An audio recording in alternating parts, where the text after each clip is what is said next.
Hello and welcome to this week's episode of the Best Today podcast. I am your host, Shantae Grant, and today I want to talk to you about some summer routines that can bring joy, health, and intention to your days. And I'm also going to say, just in case you stumble upon this episode and it's winter, fall, spring, you can still listen to this episode.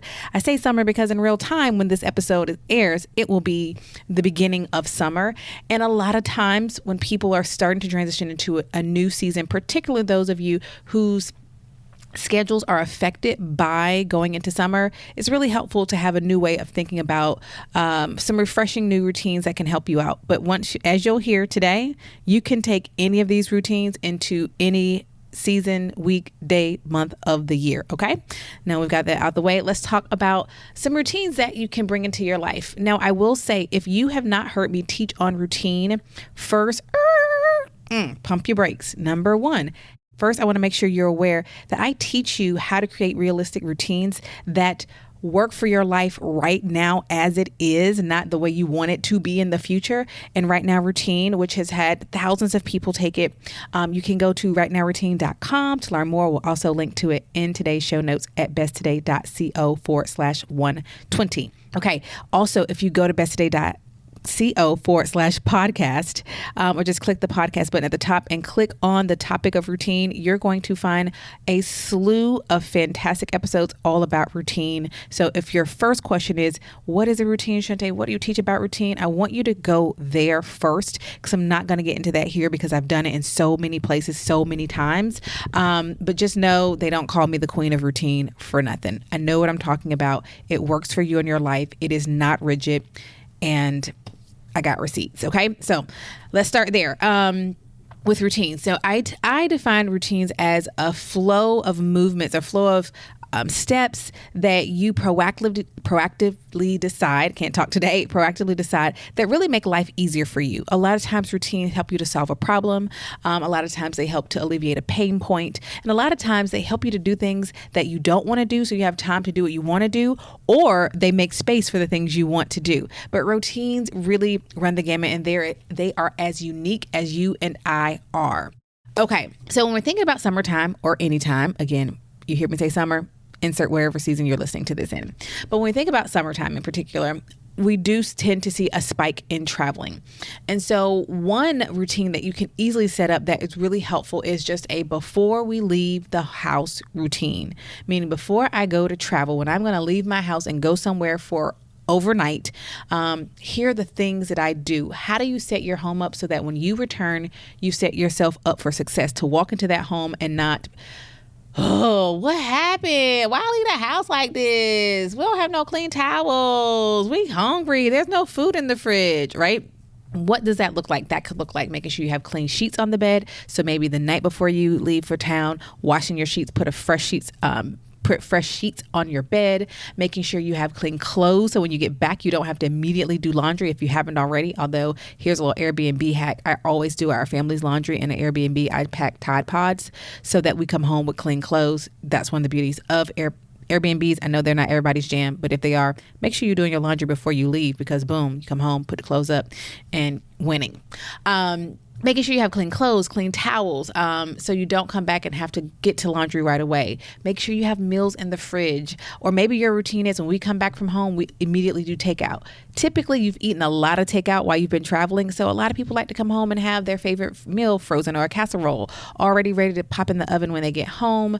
Set up grocery delivery or pickup so that that's already planned if you haven't done that. But I really like having nice groceries ready for me. Now, it depends on also, I'm talking fast. Let me slow down. Y'all know I get excited about routine. Burp. Okay. It depends on how long you're going to be gone, right? You don't want to buy a ton of produce and you're about to be gone for 2 weeks. So of course, make it work for what you have coming up. If that's the case, then maybe you want to go on and schedule grocery delivery or pick up for when you get back home. But the key is that many times, no matter how fantastic your trip was, right? If it was the most relaxing, luxuriating trip ever, when you come back home, you're still a little bit wiped, right? Because you've been off of your normal routines, your day to day. And so when you get back, have yourself already set up. And so that looks like this is our before we travel routine. This is what we do in our home the week before we leave, or the day before we leave, or the 48 hours before we leave, so that when we get back, we are automatically set up for success to come home to a clean home. And having those things, every family is different. The nuances that you like already ready for us. So we come home and we're really grateful that we had that before we leave the house routine. Okay. Number 2, when you return from home routine, right? What does that look like? And so what are the things that you like to do, and having that list already made, knowing when we get back home, this is the way things roll. This is what we do the first 24 hours, the first 48 hours, or the first day when we return. And that can be for you, for people in your home, but having a when we return home routine already proactively decided and agreed upon and understood by all parties is really, really helpful for travel. Number 3, another great thing that I love to do is to host friends and family. In our home, we love having our friends over, and it ends up being just some of my favorite memories. Just sitting at in our dining room, in the dining room table, just talking for literally 5 to 10 hours and laughing, and just going back and getting food, grazing and laughing, talking. So a before company arrives routine. Here's what we do every time before company arrives to get the house ready or just to prepare. Same thing. Number 4, after company leaves. Here's our after company leaves routine. This is what it looks like. If you host people often, you'll find you probably already have these things wired in, but you haven't just defined them as a routine. Because many of us, we have that same pattern of this is what we're going to do before people arrive. This is what we do after. Those are 2 more routines that are just really helpful to set you up to enjoy the people when they're there, because you've already set up. You're not, people are coming in the door. Let me go quickly scrub the toilet downstairs. And do we have tissue down here? And did we get all that? A routine can help you prepare on the front end. And same thing when they leave. Do you have this is how we clean up? Do we do all paper goods so that we're not worried about dishes? What does that look like for you? Those are some routines that you can define and set up to really help make that time even more enjoyable and intentional. Number 5, screen time routines. These are great all year long, but in particular for those of you who have children home, perhaps thinking about how do we want to set up screen time, and that there are so many different ways to do that. And maybe even for yourself, what are my screen time routines for the summertime or for whenever that would make it really helpful for me to enjoy the benefits that I do get from screens? If you're a parent, the benefit is I get them sitting somewhere doing something for a certain amount of time. Or, as an adult, this is a time I enjoy looking at X, Y, or Z, or reading an article online, whatever that looks like for you. But what are the parameters, the boundaries you're going to put around that? And again, if you need to learn how to make a routine, create routines, I teach you the TACO method, TACO, and Right Now Routine, which we've linked today for you in the show notes.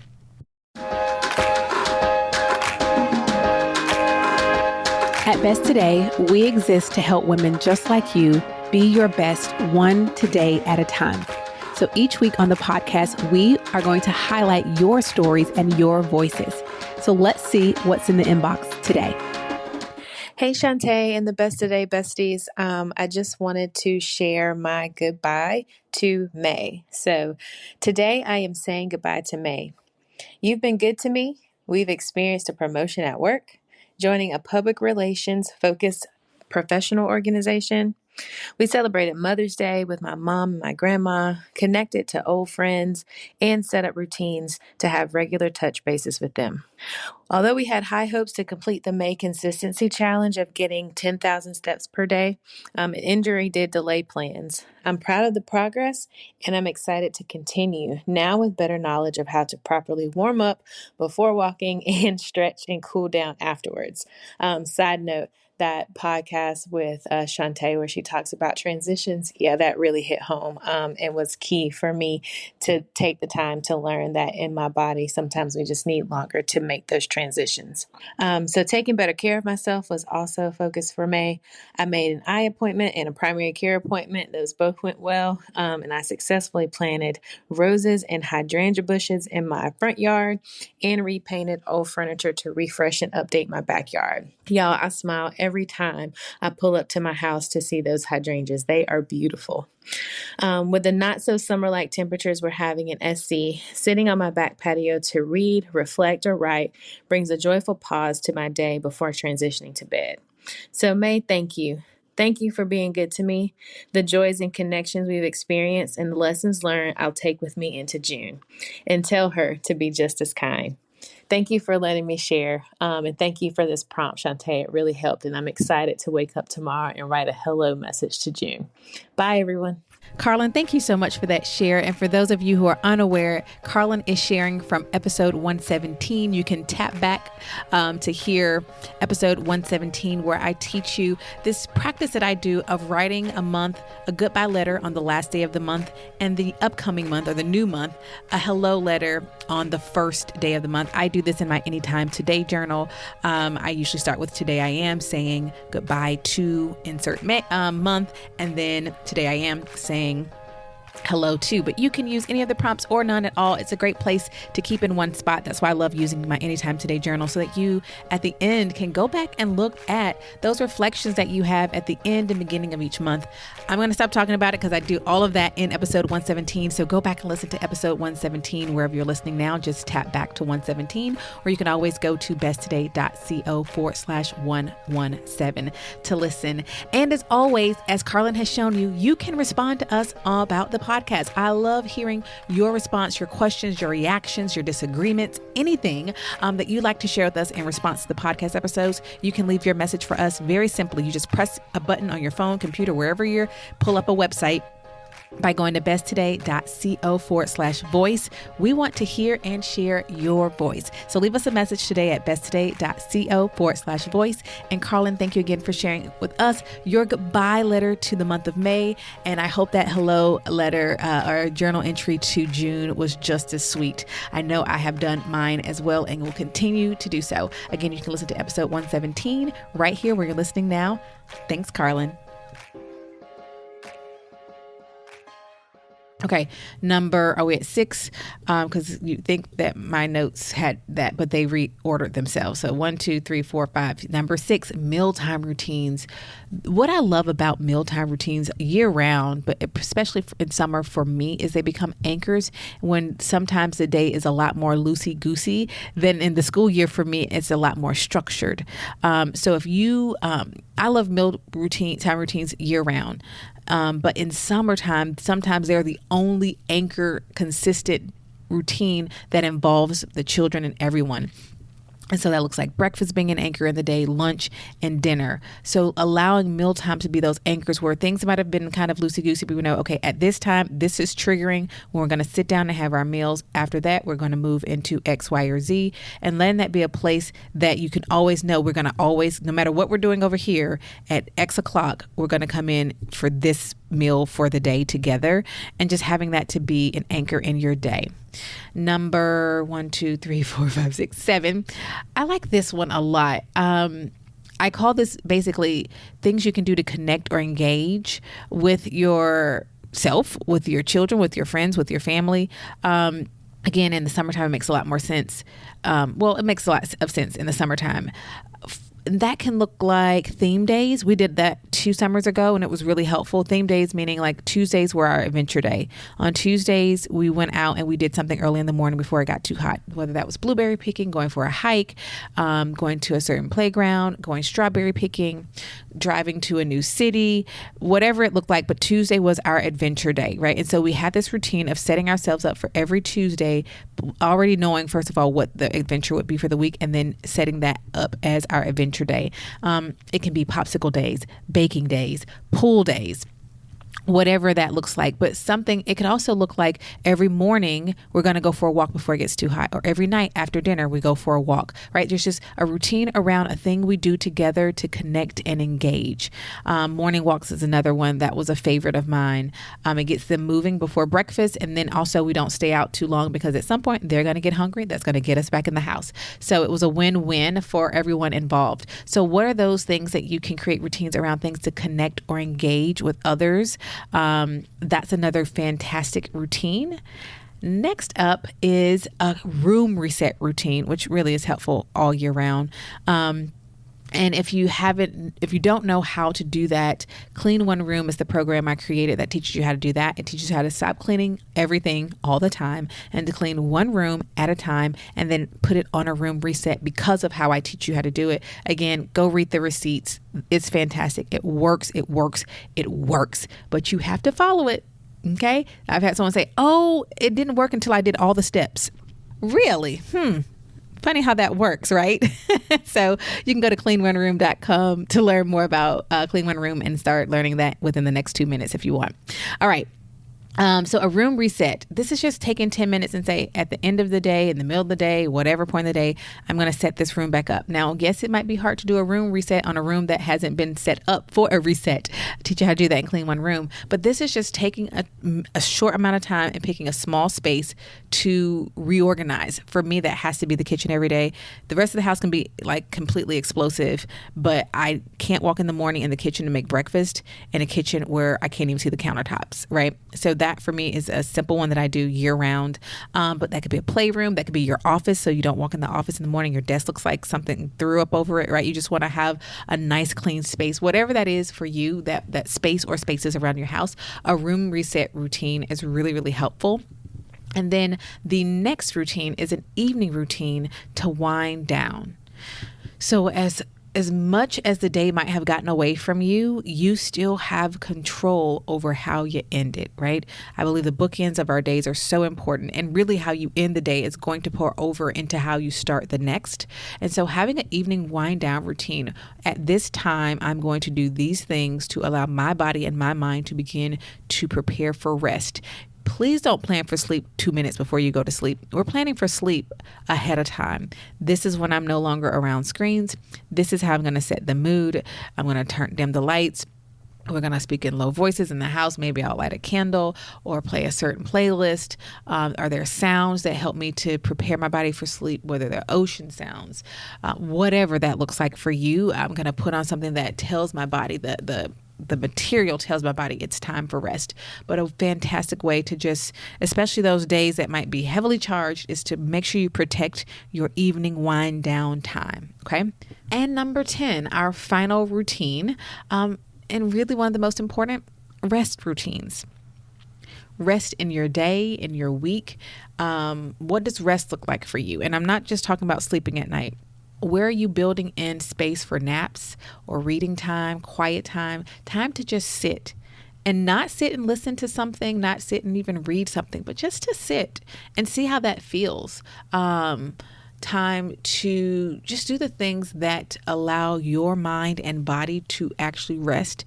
And really, rest can be another great form of anchors in your day, like I talked about with the meals, particularly if you just build those in. I need those for me. Most days, some type of place where I can pause and just be. Sometimes that looks like journaling within that space. Sometimes it looks like literally just sitting, taking deep breaths. But where can you incorporate a routine of rest in your days, in your weeks, is really important to help you to be prepared for all the other parts of your day and your week. So those are my 10 summertime routines for you to help bring joy, health, and intention to your days. I'll go over them one more time. Save this episode, come back to it as often as you need. But number 1, before we leave the house to go traveling, like when you're traveling routine, when we return home, before a company arrives, after they leave, screen time routines, mealtime routines, things to connect and engage, room reset routines, evening wind down routines, and rest routines.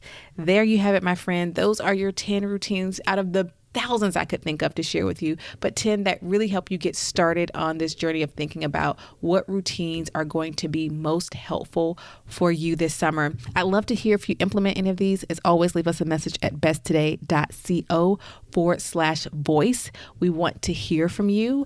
Again, that's besttoday.co/voice, which we'll also link to in today's show notes, along with Right Now Routine and Clean One Room.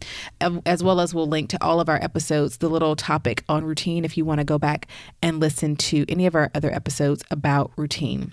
Thank you so much for being present with me for this week's episode of the Best Today podcast. Until next time, remember that you are capable and you are worthy of being your best one today at a time.